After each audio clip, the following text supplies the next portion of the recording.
Welcome back to এসে new blog. আজকে সকালে ভালো আছে, আমি খুব ভালো আছি। ঘর দর সব পরিষ্কার করে দিয়েছি, দুদিন পরেই আবার চাদরটা চেঞ্জ করতে হবে, কিন্তু আজকে টেম্পোরারি একটু চেঞ্জ করে রেখে দিয়েছি। পুরো এখন মেজে এখনও পুরো ভেজা রয়েছে। ডিপ ক্লিন করা হয়েছে আজকে। ডিপ ক্লিন করার সাথে সাথে পুরো যতগুলো কাচার দরকার পরিষ্কার করা ততটাই করেছি। পুরোপুরি কাচতে আমি এখনও পারিনি, কারণ রোদ্দুর তো উঠছে, হাওয়াও ছাড়ছে, কিন্তু বৃষ্টির ভয়ের জন্য এই জন্য তো রান্না এখনও হয়নি। আমার স্নান কমপ্লিট হয়ে গেছে, এদিকে ভাত সবাই ফুটতে এসছে কিছুটা। আজকে রান্নাটা সারিনি, আমি একটুখানি রান্না বান্নাও হয়ে যাবে। তার কারণ হলো যে এদিকে গরমও, আর এদিকে না প্রচণ্ড কাজ বাকি ছিল, সব পরিষ্কার অত কিছু কাচাকুচি করেছি, বাইরে সত্যি কথা বলতে ধরেনি।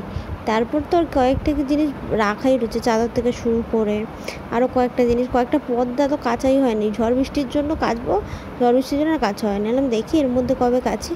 তারপরে এদিকে ছোটো কিছু কাজ বাজ, শরীর খারাপ বলে তো শুয়ে বসে থাকা যায় না। সত্যি কথা বলতে আমি না ঘর একটুখানি, আমার একটুখানি শরীর খারাপ বলে আমি যদি কাজ না করে শুয়ে বসে থাকি না, আমার অসহ্যকর লাগে।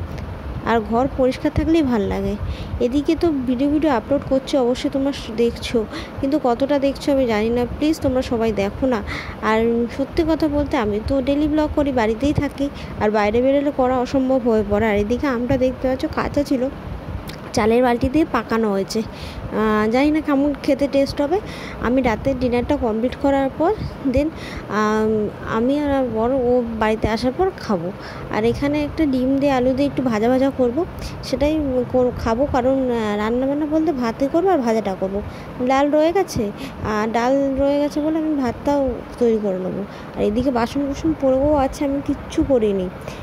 বললাম না, শরীর ভালো না থাকলে কাজ করবো, আর একটু এদিক ওদিক সব পড়ে থাকে আমার জিনিসপত্র, আর আমার দেখতেও ভাল লাগে না। তারপরে এই বৃষ্টির জন্য না মেঝেটা কিছুটা স্যাঁতস্যাঁতে হয়ে গেছে। আমার মেঝেটা নর্মাল মেঝে, ওরকম টাইলস বসানো না, এই জন্য।